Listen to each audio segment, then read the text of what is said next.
Assalamualaikum warahmatullahi wabarakatuh. Perkenalkan, nama saya Ilham, NIM 1820100339.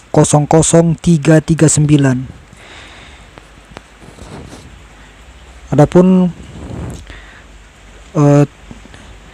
pandangan saya ataupun sebagaimana yang terdapat dalam film tersebut ialah di film tersebut yang berjudul Sang Kiai menceritakan perjuangan Kiai Haji Hasyim Asy'ari dan para kiai lainnya tentang perjuangan mereka dalam perkembangan Islam di Indonesia atau dalam mengembangkan Islam di Indonesia.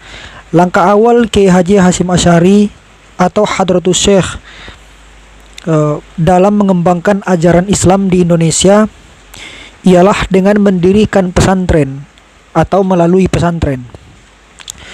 Melalui pesantren inilah beliau mulai mengajarkan Islam sehingga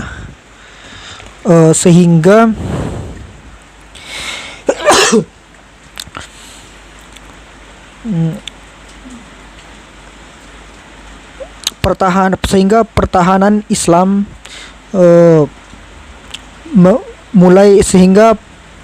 perkembangan Islam mulai berkembang.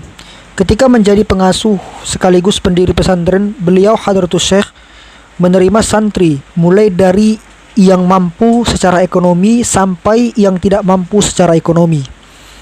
Karena menurut beliau, yang utama dalam nyantri atau menuntut ilmu adalah kesungguhan dan keikhlasan. Beliau berpendapat kita harus mandiri. Pesantren tidak boleh membebani biaya pada para santrinya. Beliau juga tidak hanya mengajar, melainkan juga berdagang dan bertani. Ketika beliau ditanya oleh salah seorang santri kepada beliau, kenapa beliau turun tangan ketika memanen hasil tani, padahal bisa memerintahkan para santri untuk memanen. Kemudian beliau menjawab, membantu para petani dapat bisa kita bisa merasakan jerih payah mereka. Dengan begitu kita bisa menghargai nasi yang kita makan. Di pesantren beliau mengajarkan santrinya untuk lebih mengutamakan sholat berjamaah. Dalam mengembangkan ajaran Islam, beliau dan para kiai yang lainnya banyak sekali mendapat rintangan sebab pada masa itu adalah masa penjajahan. Rintangannya ialah mulai dari para penjajah seperti Belanda, karena pada masa itu Belanda masih menjajah Indonesia. Kemudian ketika Belanda pergi, mereka tetap saja tak berada dalam keamanan, melainkan Jepang datang bahkan dengan cara menjajah yang lebih kejam dari Belanda, sehingga membuat usaha mereka dalam mengembangkan ajaran Islam di Indonesia mendapat gangguan yang lebih parah lagi.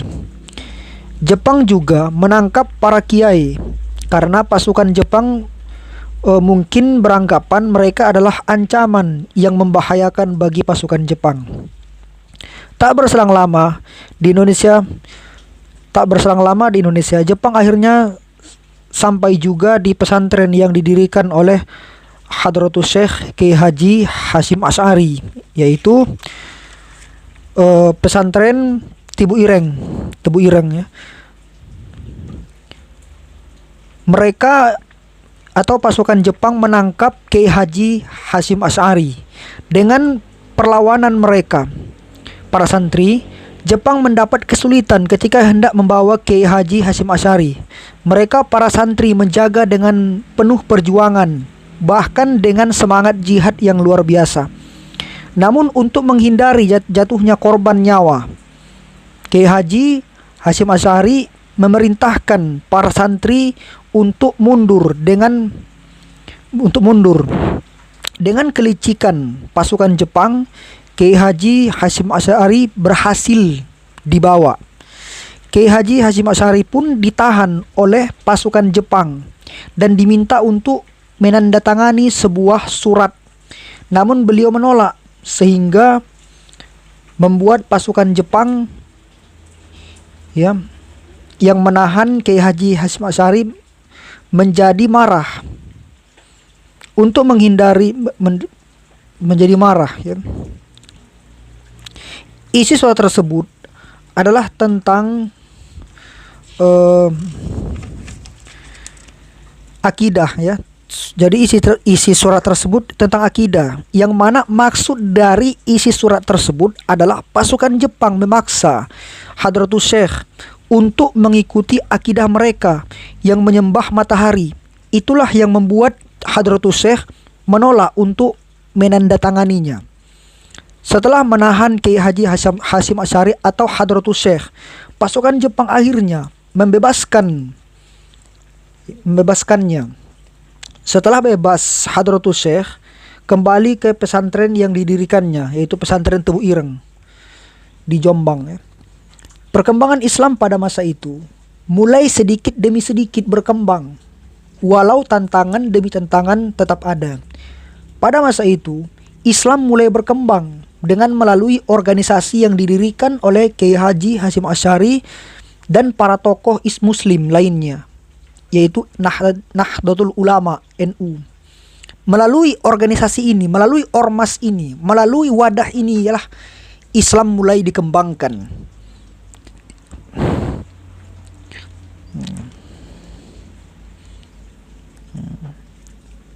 Dan organisasi ini pun ataupun ormas ini pun menjadi wadah untuk usaha dalam menjalankan ajaran Islam dan demi ajaran Islam,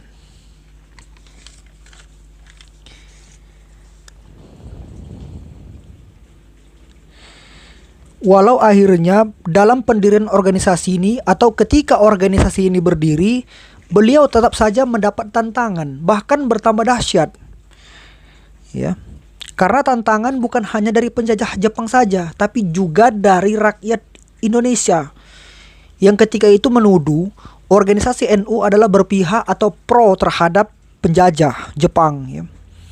Sehingga beban dan tantangan mereka, para kiai maupun tokoh muslim, menjadi semakin berat. Sampai suatu ketika Jepang pergi dari Indonesia,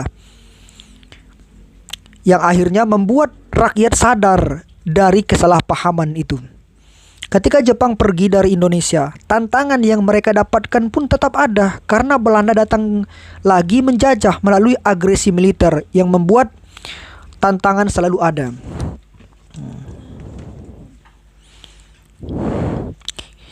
Hingga akhirnya Kiai Haji Hasyim Asy'ari wafat, tantangan itu pun tetap ada dari pihak Belanda yang mengganggu dari perkembangan Islam tersebut. Perkembangan Islam di Indonesia tidak berjalan mulus, akan tetapi mendapat tantangan dari penjajah, mulai dari Belanda, Jepang, agresi militer yang dilakukan Belanda, hingga Kiai Haji Hasyim Asy'ari wafat pun tetap juga mendapat tantangan dalam mengembangkan Islam atau dalam mengembangkan ajaran Islam yang dilakukan oleh generasinya. Tetap saja mendapatkan tantangan, karena mereka para ulama itu sangat berjasa dan mereka berhak mendapatkan gelar pahlawan nasional, karena mereka sangat berjasa dalam mengembangkan ajaran Islam di Indonesia. Kalau seandainya mereka menyerah, mereka lebih mendengarkan kata-kata rakyat yang tidak mengetahui apa-apa tentang misi mereka, atau menyerah terhadap perjuangan mereka, mungkin Islam di Indonesia tidak akan berkembang. Melainkan yang berkembang adalah agama yang dibawa oleh Belanda. Karena untuk itu sangat penting sekali untuk kita ingat bagaimana perjuangan mereka, bagaimana jasa-jasa mereka dalam mengembangkan Islam di Republik tercinta itu. Itulah barangkali pandangan saya tentang film tersebut, yang mana di film tersebut itu memang menceritakan betul bagaimana perjuangan mereka yang sangat luar biasa. Mereka mendapatkan banyak sekali tantangan, Bukan hanya dari penjajah Jepang Belanda, tapi juga dari rakyat Indonesia. Mereka dituduh pro terhadap Jepang, mereka dituduh pro terhadap penjajah. Padahal mereka tidak tahu misi yang sedang dilakukan oleh Nahdlatul Ulama. Mereka menuduh organisasi yang didirikan Hadratus Syekh. Namun pada akhirnya tuduhan mereka pun mendapatkan kesadaran. Mereka sadar bahwa apa yang dilakukan para ulama dan para kiai dan tokoh muslim itu merupakan bentuk perjuangan mereka dari dalam untuk menghancurkan penjajah Jepang dari dalam. Namun setelah Jepang pergi, seperti yang diceritakan di film itu, kemerdekaan belum tercapai secara penuh karena Belanda tidak terima. Belanda datang lagi menjajah melalui agresi militer. Sekian pandangan saya terhadap film tersebut.